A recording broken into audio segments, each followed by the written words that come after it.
The next group of controls are the aux or auxiliary controls. These manage how much of the incoming signal is routed to any of the auxiliary signal buses. I think the whole idea of aux buses probably needs some further understanding. Think of a mixer as being like a traffic cop.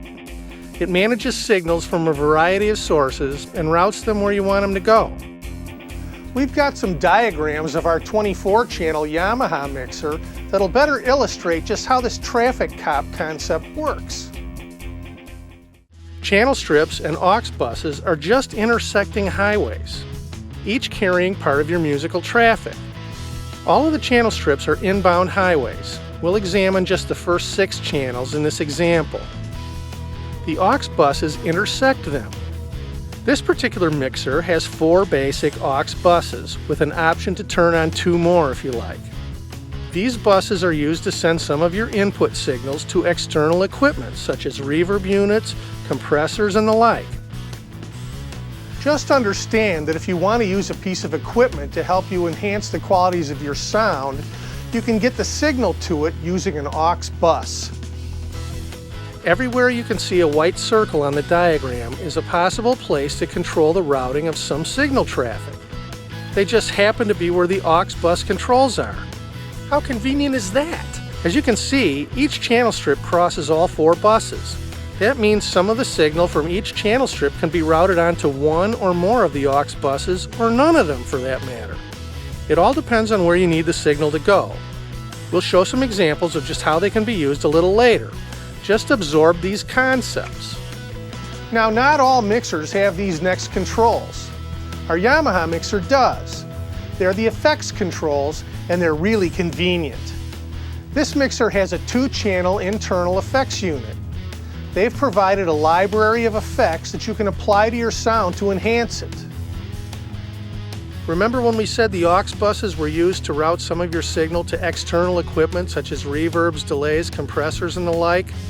Well, what if you don't have any of that stuff? It's really nice to be able to have access to effects like these. And better yet, when they're included as part of the mixer, you don't have to haul all of that equipment to your gig. If you do have that equipment, great. Just use the aux buses to get to it. If not, just route some of the signal from the channel strips onto one or both of the effects buses and do it that way. Remember when I said that you could turn on 2 more aux buses if you wanted to? Well, the switch just below the effects controls toggles between having 2 effects buses or 2 additional aux buses. Really cool. Now that we have the incoming signal strength, the EQ, the aux controls, and the effects controls all set, we can decide how we want the signal panned. Many instruments actually operate within the same basic frequency ranges. The pan control allows some or all of them to be moved off to one listening side or the other. If multiple instruments operate within a similar frequency, this helps ensure that the sounds from all those instruments aren't piled up on top of one another. This would cause them to cancel each other out and render a muddy sound to the audience. By moving some of the signals off to one side or the other, it lets the overall sound of the band breathe so that each instrument has its own space. The pan control allows you to send the signal for that channel to the right or left sides of the stereo output of the mixer, or to have it remain centered equally between the right and the left. Since there are so many guitar and keyboard effects on the market which allow you to create fantastic stereo sounds for the instruments, it's tempting to want to get creative and pan all your channels all over the place in an attempt to create a sophisticated, high-tech sound. In a recording studio, that makes a lot of sense. But consider this. Let's say you're playing live in a club, for instance, and you want to pan all of your instruments to create the same stereo effect you get when you listen to your favorite band's CD through your headphones. So maybe you send the guitar player all the way to the right and the keyboard player all the way to the left. What happens to the people who paid good money to see you who are seated on the left side of the club?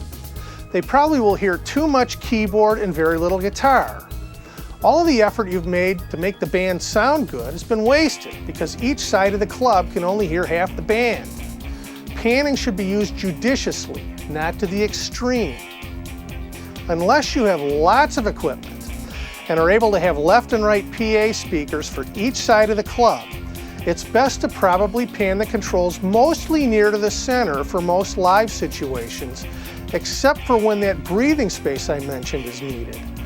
You really want everyone to be able to hear the whole band.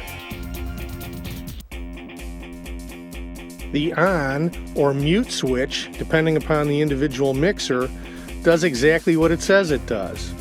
It allows you to turn each channel strip on or off. Behringer calls this the mute switch, so you have to engage it to turn the channel off. Other manufacturers like Yamaha have an on switch that you must engage to turn the channel on. Next is a button labeled PFL, Pre-Fader Listen. This push button control, when depressed, routes the channel's pre-fader signal to the PFL bus, which allows you to monitor it through a pair of headphones plugged into the phone's jack. You'll see how we use this later. As far as the major controls on the channel strip go, last but not least is the channel fader. This control slides up and down to control the actual volume level of the signal on the channel strip that will be passed along for output to the audience. They are best left all the way off when not in use. In fact, all controls on the mixer should be left in either their off positions or, in the case of EQ and pan controls, in their centered positions when not in use.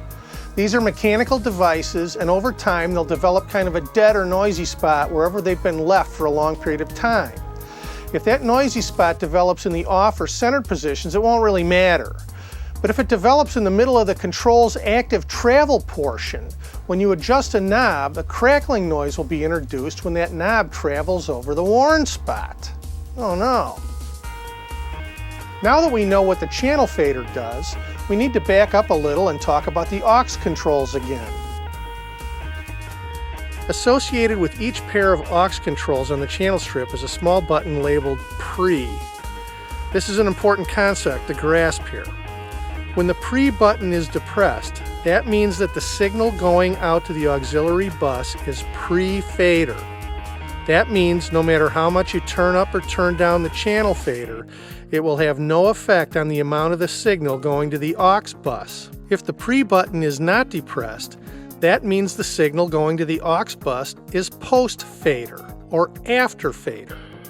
In other words, when you turn the channel fader up or down, it will affect the signal going to the aux bus. There's a good reason for this.